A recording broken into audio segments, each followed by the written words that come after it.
A really weird way to spell cruising. Same name, different game, Cruis'n USA.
Hi, welcome to Same Name Different Game. My name is Joe, and did you know that this month marks the 20th anniversary of the Nintendo 64's launch in North America?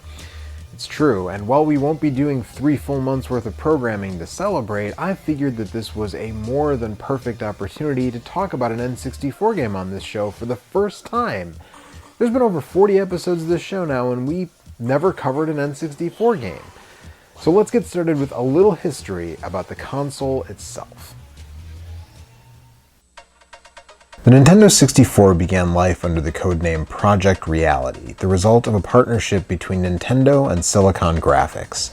It was announced as both arcade hardware and a home system in 1993, but wasn't actually shown until mid-1994, unveiled then as the Ultra 64. In the time between that unveiling and the launch, Nintendo continuously touted that they assembled a dream team of developers to work on the system, but that ended up being so much hot air, with major third parties of the day who had done so much to help the NES and the Super NES, like Capcom, Konami, and Square, either not supporting the N64 whatsoever or releasing only a paltry handful of games. And it did turn out that, yeah, the Ultra 64 would be both home and arcade hardware, sort of. Williams, then the parent company of Midway, made a deal with Nintendo to use the arcade hardware, and they formed a short-lived joint venture, creatively named Williams Nintendo. But the arcade hardware used was only the most basic parts of the eventual N64 home hardware. A Neo Geo situation this wasn't. In the end, 2 arcade games resulted from the Williams Nintendo deal. The first was Killer Instinct, developed by Rare and published by Williams Nintendo in the arcade. This game actually never saw the light of day on the N64, though its sequel, Killer Instinct 2, did as Killer Instinct Gold. The second game is the game we'll be talking about this episode, and it is Cruis'n USA, developed by Midway and published by Williams Nintendo. Cruis'n USA is an arcade-style racing game released in 1994, designed by Eugene Jarvis, designer of such classics as Defender and Robotron 2084. The game takes players on a race from San Francisco, California to Washington, D.C. The original cabinet came in several forms: a stand-up, a sit-down, a linked sit-down, and the rarest of all variants, a sit-down molded like a sports car. When the player begins the game, they have the option to do an individual race or cruise the USA. One interesting thing is that there are races you can only play in the Cruise the USA mode. They're not selectable from the main screen, but to be fair, these races aren't really that good. They're probably the weakest of the tracks. The game provided a fast-paced, fun-filled racing experience, and I must confess that as a young man, my mind was blown the first time I saw this in an arcade. Yeah, Sega's Daytona USA and games like that were already out, but this game looked so far ahead of what most other early 3D racing games could do, I just couldn't believe it. Now, honestly, I think it looks a little garish, and the simplistic polygons of Daytona I think have aged a lot better, but at the time, it was really impressive. Cruis'n holds up reasonably well for an arcade racer today. There are only a total of 7 playable cars, and the game claims there's a difference beyond looks, but during my time with both versions, the differences were so subtle as to be imperceptible. If you're looking for something more like Gran Turismo or Forza, this isn't it. But if you're looking for something with a much more arcadey feel, more in the line of Outrun, this game is still a really fun way to spend a half hour. The handling of the cars is almost too good, and it is the same for all 7 of them.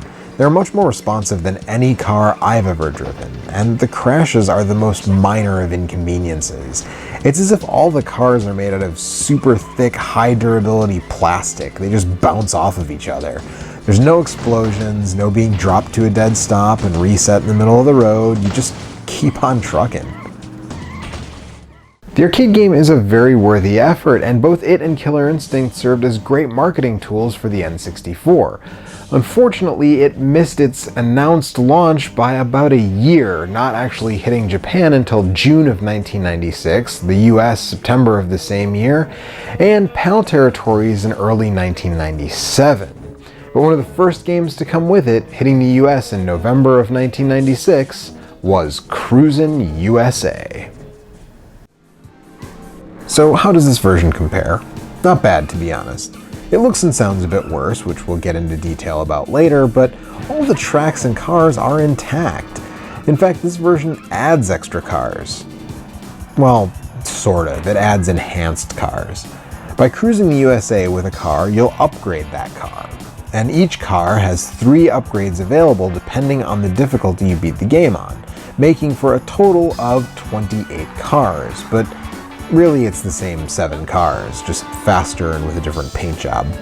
The home port makes you unlock the individual tracks by completing the full cruise first. There's an options menu that allows you to do things like turn off traffic, but half of the fun and difficulty is avoiding the numerous cars that come towards you and not just the other racers, so I'm not sure why you'd want to do that. I guess maybe if you want this game to be a more pure racing experience. There are a few changes that don't really affect gameplay that I feel like I should mention. In the arcade version, finishing in first place when cruising the USA nets you a free game, but you can always pump in more quarters to just move on to the next race, even if you don't come in first. In the N64 port, you must come in first to move on to the next race. If you don't, you have to replay the last one. Speaking of cruising the USA, the prize in the arcade version is to party with the president on the White House roof, and indeed, when you finish, there's Bill and Hillary in the hot tub. But in the console version, it's just your car. And the tunnel on the Washington, D.C. track. In the arcade version, the money lining the walls has potential next President of the United States, Hillary Clinton, smoking a cigar on it. But the N64 version changed it back to normal $100 bills with our boy Ben Franklin. The final change that I'm aware of is that in the arcade version on the Iowa and Indiana tracks, there are deer and cows on the side of the road, and if you drive into them, they explode into meat chunks. The N64 version removes them completely. None of that stuff is a huge deal, but maybe the visuals and the music, they are to you. So let's go ahead and compare them, side by side.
The arcade graphics are so much more crisp.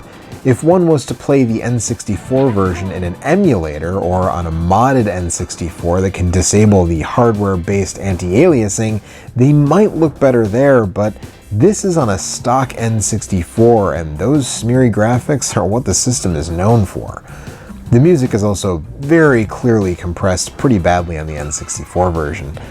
Finally, the draw distance is a bit better in the arcade version, but honestly, for such an early Nintendo 64 title, it's not that bad in the home version. And that makes it time to give the edge. And I know that this is in celebration of the N64's 20th birthday, but it's not the N64 version. I mean, it's fine. It's actually a pretty decent port. All of the tracks are there. It has a 2-player split screen mode, and the frame rate is surprisingly consistent for such an early game, so it's definitely not a total loss. Plus, it's dirt cheap. But I would argue that the N64 has more great arcade-style racing games than any other system ever.